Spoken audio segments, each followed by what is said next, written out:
It's time for the Larry H. Miller Utah Summer Games at Southern Utah University in Cedar City. Register today to participate in the 40th anniversary season of a Utah sports tradition at utahsummergames.org. Participate in over 50 sports around the state. Then plan to join the opening ceremonies Friday, June 5th, presented by State Bank of Southern Utah.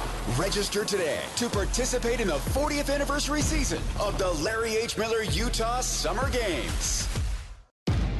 Make game day yours. Tickets, food and drinks, stats, and streaming. Everything you need is in the Utah Mammoth app. Download today and make game night easy. Download on both Android and iPhone. Tusk Top. It's time to get your morning started with the news you need to know. News update. This is what's trending with DJ and PK. Hashtag NBA. Back live in San Antonio, and a fool on the court with a cell phone and a night in jail. Off he goes, very quickly escorted out of here by 3 security guards, including one wearing a cowboy hat. Up top, Anunoby, a straight on 3. Too strong, rebound, tipped by Brunson out to Bridges' right wing. Brunson's open, right corner, three-pointer, it's good! Jalen Brunson puts the Knicks in front with a clutch three-pointer, a minute 50 to go, they're up by 2. Brunson holding it just across midcourt, defended by Vassell.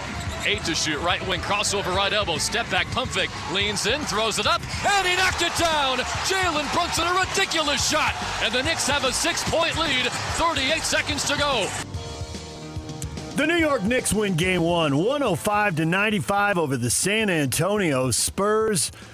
PK, that audio they had in the huddle early in the game of Karl Anthony Towns saying our offense will come around, our defense compared to Cleveland. The Spurs only scored 95 points. Now, whether that's the Spurs missing shots, the Knicks playing great defense, or the Knicks at least taking away the easy stuff, and then the Spurs couldn't hit the harder shots, 95 is not a winning number for the San Antonio Spurs, nor anyone else in this era of the NBA. To think you can sit at 95 and win 4 games, not happening. Spurs got to figure out a way to score more points. It's a bad number. I thought it was both, though, because the Knicks there with the nice third quarter comeback, and then they got really stalled until Brunson hit that 3 that they just, and neither team was scoring. Yeah. And then once they got it up a little bit with time and score, where it was 2-3 possessions, then the offense was a little bit better because there wasn't as much pressure. But I thought the defensive intensity for both teams was really, really good. And Brunson is a bad man. He's just a bad man. I love guys who are the primary scorers and are not having a good shooting game, but come up friggin' huge at the late end. in the game, even if they're not, three, and that other one where he looks like he's stopped, he pivots, fades back. That's just awesome, man. I love that stuff. 12 of 31, he had a lot of misses, but he had enough makes. At 2 of 9 from 3, but the big 3 late. Yeah, he was big, 1 of 8. Big. Yep. And he's open, and there's zero hesitation because I know I'm a bad man, and he makes it, and that was probably the biggest shot of the game. Very, very impressive. And exchanging some communication with someone around here, watching Harper, a rookie, a teenager, playing well in the finals. Yep. And I threw to this person a couple weeks ago, I think Darren Peterson is better. And it might be. Jazz are bearing down on taking him unless something happens, and he's going to be a fine player. Harper really carried the Spurs when they got off to a bad start. He came in the game, and everything turned around. And Champagne, he carried him in the second when he got hot from 3, and he had 5 of 6 shooting from the three-point line at halftime. But he finished at 5 of 10 in the second half. He had the 1 free throw. He's 1 for 2 at the free throw line. Right. And so those guys gave him a spark, and they had 55 points at halftime, which, okay, that's 110 in the game. That gives you a good chance to win. But at 40 points second half, and nobody really went. Wembayama, like Brunson, tried to keep grinding and scoring. Like Brunson, he was not efficient, 6 of 21. He shot a ton of free throws. And his field goal percentage might have been better. He's going to the hoop, and they're hammering him, and he's going to the line. If they don't foul him, maybe he's not 6 of 21, maybe he's 9 of 24 or something. Who knows? But nobody could really go with him. And I thought De'Aaron Fox had 3 pretty good looks. 2 of them certainly were good looks. Maybe 1 wasn't. Early in the game, and he missed them all. And he only took one more three the rest of the night, and he missed it. And they need more than 7 points out of him. He played 38 minutes. And you got to figure out how to get him going. He's Maybe it's just one player, game. Though. I know, but 7 points on 13 shots isn't good enough. And I get it. He's a role player. I don't expect him to be out there averaging 25 or 30 like Wembanyama. So if he gets 18 and Harrison Barnes gets 4, I mean, you're right back where you are. That's true. Yeah. They got Big Vic. Well, and then a bunch of role players. Harrison Barnes didn't score though.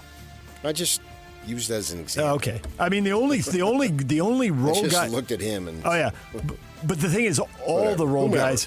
I mean, Johnson, if you want. Harper comes off the bench, right? But I don't think of him as a role guy. I think they're all role guys. Everybody but Wembanyama's a role guy. Yeah. So it's more Champagne because he's the guy who gave him something, and it's 16 a game. Do I expect him to have 5 threes again? I don't expect him to average 5 threes a game. Maybe play in transition a little more. I think Fox is your guy. As far as someone who ought to. He's getting better. Yeah. He's getting paid like it. Yeah. I mean, Champagne's of all those guys, because Harper's contract. not there yet. He will be, and he'll be better than Fox. But yeah. Of all those guys, he is the most accomplished. So I agree with you. I expect more from him. He's the veteran. He's the guy getting paid the most until Wembanyama's contract kicks in. So something. Help me a little bit. All right, game 2 coming up tomorrow night. The NBA Commissioner Adam Silver did his State of the Game address here before the finals. He said the NBA is still investigating the Clippers for possible salary cap circumvention with Kawhi Leonard's connections to the now bankrupt banking company Aspiration. He refused to put a timeline on it and said they hope to wrap it up soon. Who cares? Kiss my aspiration. I mean, the Clippers think they're going to win anything. Let them pay them all that money. It's a waste. Take away draft picks? No, give them more. For being creative. They're not getting more for being creative. They're not winning anything. Who cares? They are not. Well, if you want a playoff berth and they've got it, you care about that. But they're not winning anything other than that. You're right. All of that for what? That's my point. You go out there and go 42-40. All right. Yeah. DJ and PK. Hey there, it's Wayfair here, where delivery and setup are as easy as a few taps on your phone. You're relaxing in an old hammock, scrolling Wayfair's app, when you spot it, a brand new patio set. Next thing you know, Wayfair delivers it right to your patio and sets it up. Oh, you need a new grill too? All right, Wayfair's got you covered. With Wayfair's Room of Choice delivery and fast expert setup on qualifying orders, life gets a little easier. Visit wayfair.com or the Wayfair app. Wayfair, every style, every home. I sold my car in Carvana last night. Well, that's cool. No, you don't understand. It went perfectly. Real offer, down to the penny. They're picking it up tomorrow. Nothing went wrong. So, what's the problem? That is the problem. Nothing in my life goes as smoothly. I'm waiting for the catch. Maybe there's no catch. That's exactly what a catch would want me to think. Wow, you need to relax. I need to knock on wood. Do we have wood? Is this table wood? I think it's laminate. Okay, yeah, that's good. That's close enough. Car selling without a catch. Sell your car today on Carvana. Pickup fees may apply. #NFL. It caught me by surprise. I loved LA. I love the coaches, the organization, my teammates, everybody a part of it, the staff, the fans. I love the whole vibe of LA, Los Angeles, the Rams, and it was upsetting. I was upset for a good little bit of time. But when you're an athlete, you understand the nature of business. Everybody does what they think is best for their business, and that's the situation that I'm in. I'm happy to be a part of the Browns. I'm happy that they believed in me and they were able to make that trade and bring me here. Be with my teammates, be with everybody here, and I truly do believe in everybody in the locker room. But it was upsetting at first. But you got two choices: that you can either work or you can give up, and I ain't never been a quitter. That's Jared Verse. You hit all the right notes for you there, PK. Admitted it stung and he didn't want to go, but he's not a quitter. He's going to work, and the nature of the business. Well, he polished the turd. Yeah, good for him. I mean, he has no choice, but obviously he would rather stay with the Rams. Who wouldn't? But at the same time, you just don't know. This league can change pretty quick.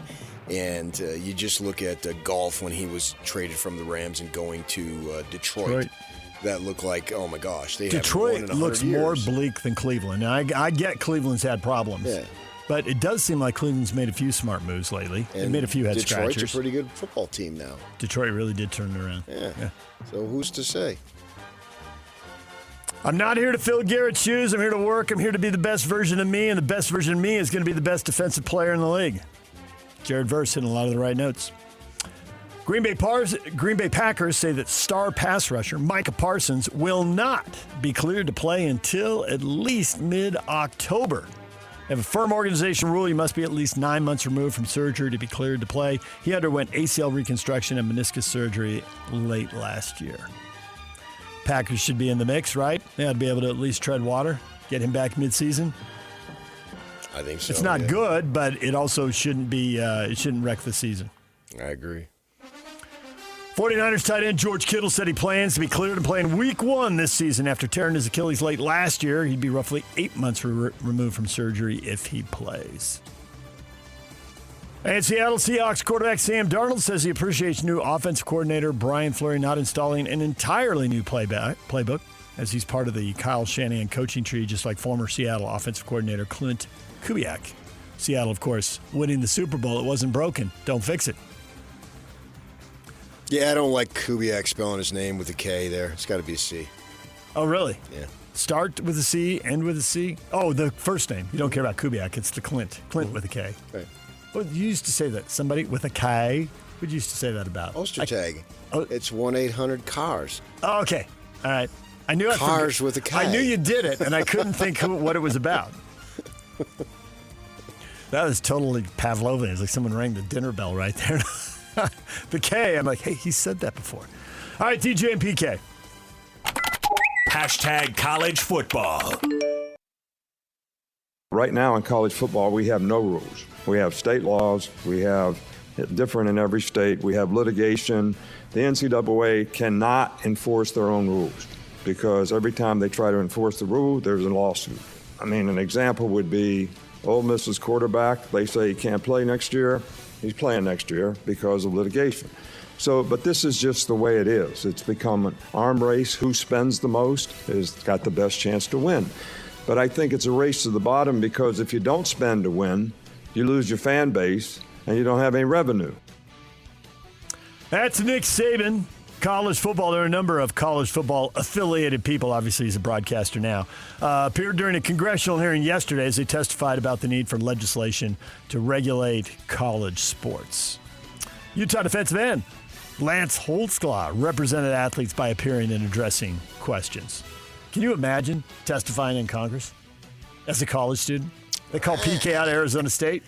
I don't know that I'd necessarily call it testifying. Getting interviewed by testifying means it's like there's some kind of legal proceedings, so they might go to jail. Right. I'm thinking more, you're not under oath, but you're involved in the process of potentially writing a new law. I'm not sure what the word is, but right. Yeah, that'd be great. I'd love it if no one would ever ask me to do that. And who cares what I think? But sure, that's a great experience for him. Actually, get himself some public speaking essentially with the spotlight. You can only benefit from that. And Saban. Yeah, I get what he's saying, but we got to be careful that we don't overregulate because I don't really think there's anything different. The difference is now the sums of money are astronomical, and it's what's been going on, only it's going on at a high-speed chase. And so with a high-speed chase comes all sorts of danger. You may crash yourself. You may hit somebody, innocent bystander. So you're now the Indy 500 in NASCAR. It's televised. It's under the lights, and everybody's in the grandstand watching. Whereas before, it was some cannonball run, coast-to-coast race at night that you knew if they roared through town, but you couldn't really watch the whole race. The best teams were spending an inordinate amount of money. They were paying players. There were transfers. So there's everything that we have, only it's accelerated at a crazy level. There were people making 4, 5, and 6 figures, and now they're making 6, 7, and 8 figures. Yeah, and it's out. It's more in the open, and it's more discussed. Who was it? What's his face? The LSU guy with the raspy voice. Ed Orgeron? Yeah, who said, we used to go in the back door, now we go in the front door. That is a great line. He was making a metaphor there, but you get the point. But it was a great line, yes. And it was 100% true. Right. He told everyone the truth. Guess who's back at LSU? Yeah. Well, he knew what was going on. He spoke the truth. He'd been in the SEC we all forever. knew what was going on. I had heard a million stories. If you were in it and you had the trust of people, I've had guys. You've had them. I mean, yes. Yep. I can't even remember them all. It's true. It's true. There were all sorts of extra benefits floating around, from tickets to games to cash and bags. But what will Congress do? Yeah. What will the feds come up with? Yeah. On the surface, though, I agree with what Nick is saying. He told 80% of the truth. He left out the craziness, the wackiness that's going on before. But he's right. The NCAA can't enforce its rules, and neither can the CSC. The schools want the rules, and then as soon as they have the rules, they're looking for a loophole to break them. And we're only seeing a little bit of it in the pros. That's what we're seeing with the Clippers, looking to break the rules. Their rules have largely held, except maybe in this case with the Clips. The question is, when the feds, whatever rule they come up with, if they pass something, that whatever rules they come up with are bound to favor somebody and harm somebody else. And somebody else, whoever that is going to be like, those are terrible rules. Yeah, those that have the most money are going to be favored. Right, but if the rules they come up with severely limit the money, the people who have the most money will immediately complain about it. But but they'll still have the most money. The most money can be a moving target, but they'll still have the most money. So whatever rules you're going to make is not going to undercut Ohio State. Right. They'll always have the most money. But if there's a limit, and now like 20 teams can pull up alongside Ohio State. They won't. Okay. That's socialism. You're not going to be able to do that. Well, that's what a salary cap is, isn't it? I mean, socialism is a pretty dirty word, but isn't the salary cap socialism? I mean, in a free market. But there'll always be advantages. The Ohio States of the world will always have the advantages. And if they have the advantage over 135 schools under the new rules, then School 71 is going to go to their senator and say, this is a terrible system the feds just set up. They're just going to say, what? And if they flatten the top, then Ohio State's going to be mad the 20 teams have pulled alongside them, and they're not spending everybody. They will never pull alongside them because the TV networks are not going to pay big money to see anybody but the big dogs. So that's always going to be there. It's never going to change. You're just changing rules, great, but you're not changing the balance of power. DJ and PK. Hashtag Major League Baseball. Swung on, line towards left field. That's a base hit. France coming around third. They're going to wave him home. The throw by Marsh is not in time. And the scoreless streak is over. And listen to the crowd applaud Christopher Sanchez here in a 1-1 game. Everyone on their feet applauding Christopher Sanchez. 50 2/3 scoreless. Ended by Jackson Merrill's single to left. Freaking Padres. The Phillies beat the Padres 3-2, but the guy who grew up in North Jersey rooting for the baseball team that is essentially the hometown team for South Jersey is not happy that the Padres scored a run, because they scored a run off Christopher Sanchez, who is at 50 2/3 innings of shutout ball. He was getting within shouting distance of the major league record. Oral Hershiser was looming out there. It would take another start, maybe two. And the Padres scratch out a run on a Jackson Merrill single in the 7th, and the streak is over. I mean, it's one of the, is it the 5th longest streak? It's something like that in baseball history. He didn't catch Hershiser. He didn't catch Drysdale. I don't know how many more people he didn't catch. And the Phillies won the game. I mean, they just keep rolling. Best managerial change in how many years? 152? No. No, because Jack McKeon famously turned the Marlins around and they won the World Series in 2003. But we're not in October yet. No, we're not there yet. But the Phillies are back over 500. It was a disastrous start, and they're flying. And they're dominating the Padres, beating them 5 times in a week and a half. So that's great. 663 pitches, faced 190 batters during the streak. He was awesome. So, law of numbers, is he going to go crashing back to earth, you think? Or he's going to still just be awesome? I mean, his ERA is down in the ones, well, we'll isn't see it? what kind of pitcher he really is. Yeah. And then that is over the long term. Anybody can get hot. Shohei Ohtani, 6 more scoreless innings. Dodgers shut out the Diamondbacks 7-0. Kyle Tucker, 2-run homer into the pool there at Chase Field. Yeah. Do people like the pool there, or do they find it gimmicky? Or is it pretty popular? Oh, I think it's just been a part of the deal now for so long that they accept it. Yeah. But yeah, the kids go in it. It's mostly kids when they show it, and it's cool when the water splashes if it's the team you're rooting for. But yeah, I tried to watch that game, flicking back and forth, and he's dominant, man. 0.74. That's ridiculous. He gave up 2 hits. He was perfect through 5, I think. And it was either 4 or 5, but I think it was 5. And you could see Roberts over there thinking, "Oh no, I want to take him out, but if I wreck a perfect game, I'm going to have a long press conference." All these people came to see him. I know. I know he was, and just give up a hit and get it over. The catcher, right-handed batter, swinging. He throws so hard, and he got one right down the line, first base, and so.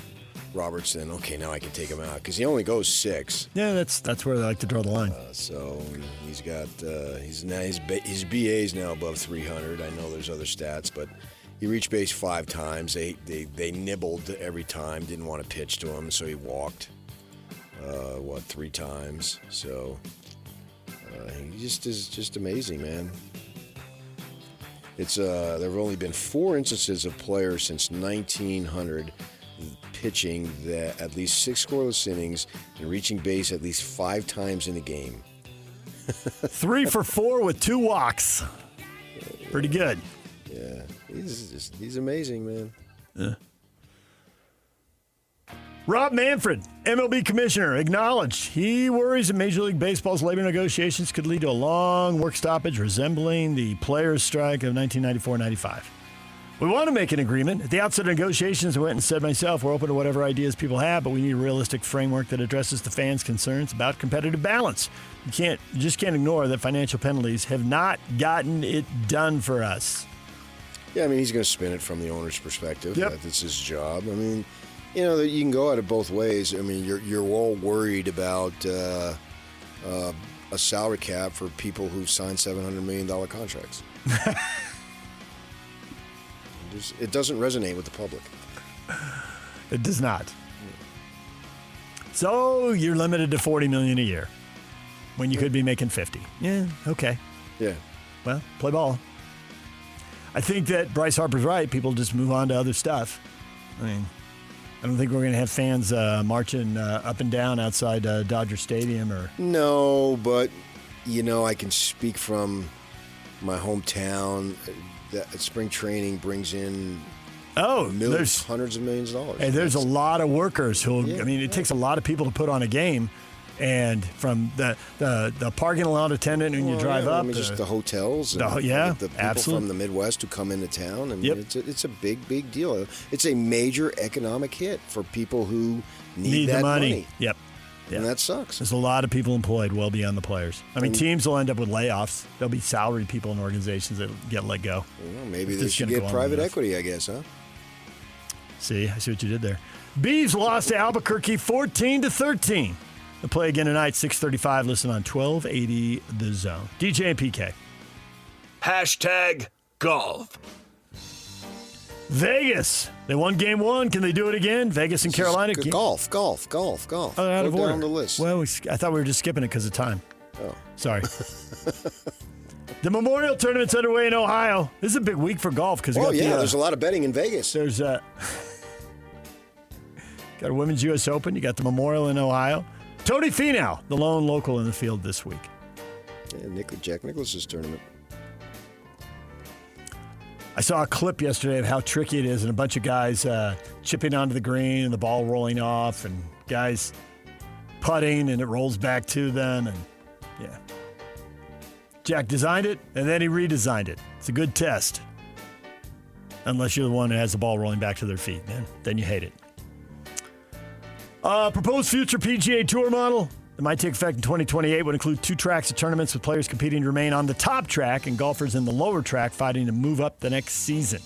PGA Tour CEO Brian Rolab said there's hopes of revealing that model later this summer. I have to see how that's going to work because it seems like we already have it to an extent with the Corn Ferry. But I don't want to rule it out because I don't know how it's going to look. I mean, you can tell me how it's going to look, but I need to see it. Yeah. How many times are we going to have 2 tournaments in a week? Are they going to get into places that are closer to you. That's what every golf fan wants. This would be great if it puts a tournament close to me. Yeah. And in a way, this whole third tour, I mean, Bob's come on forever and saying there's A, B, and C tournaments. And there's some tournaments when you're a C tournament, like you just know the top 20 players in the world aren't coming. You don't have enough prize money or the time of year or whatever. And the fall thing, most of the big names, they're not, unless there's a specific tie, they're not playing when the NFL's on. The payouts aren't as big. And that's just going to be expanded these, weeks after the major. What are they going to do there? The big names don't seem to want to play most of those times. The TV networks don't want to pay top dollar for those tournaments. But there's so many, creating this, there's streamers that want in. There's other TV networks looking for programming. Just because one of the big four networks doesn't want it, or, maybe Golf Channel. We're seeing CW and USA Network getting in. Maybe they pay for a tour. 5.3. That seems like a big ask. All right, Auburn beat UCLA to win the NCAA men's golf title. Second time in 3 years. There you go. DJ and PK. #NHL. Game 2 tonight in Raleigh, Vegas, trying to double up that lead after winning Game 1. It's 6 o'clock on ABC. We had Wyshynski on, senior writer for ESPN. Get that podcast wherever you get your podcasts. He was really good. He's in Raleigh, and we spoke to him. He was surprised to see Vegas winning Game 1. We just played that for you in the 6 o'clock hour. It's out there. Can Vegas seal the deal here? 2-0 would feel like a big deal. It would be, yeah. 6 o'clock tonight, ABC has that. That's what's trending, brought to you by Shamrock Plumbing. There's no job too big or too small. Get the personal touch with Shamrock Plumbing. Andy Bailey, NBA analyst and writer for Bleacher Report at 8:30. We'll talk NBA Finals with him, Shehan Jayaraja. Our spring football tour. We'll go with a guy who's more up there at the 30,000-foot view. What does he think of the Big 12 this year? We'll talk with CBS Sports national college football writer, Shehan Jayaraja. That's at 9:05. DJ and PK, it's 97.5, the KSL Sports Zone. I sold my car in Carvana last night. Well, that's cool. No, you don't understand. It went perfectly. Real offer, down to the penny. They're picking it up tomorrow. Nothing went wrong. So, what's the problem? That is the problem. Nothing in my life goes as smoothly. I'm waiting for the catch. Maybe there's no catch. That's exactly what a catch would want me to think. Wow, you need to relax. I need to knock on wood. Do we have wood? Is this table wood? I think it's laminate. Okay, yeah, that's good. That's close enough. Car selling without a catch. Sell your car today on Carvana. Pickup fees may apply.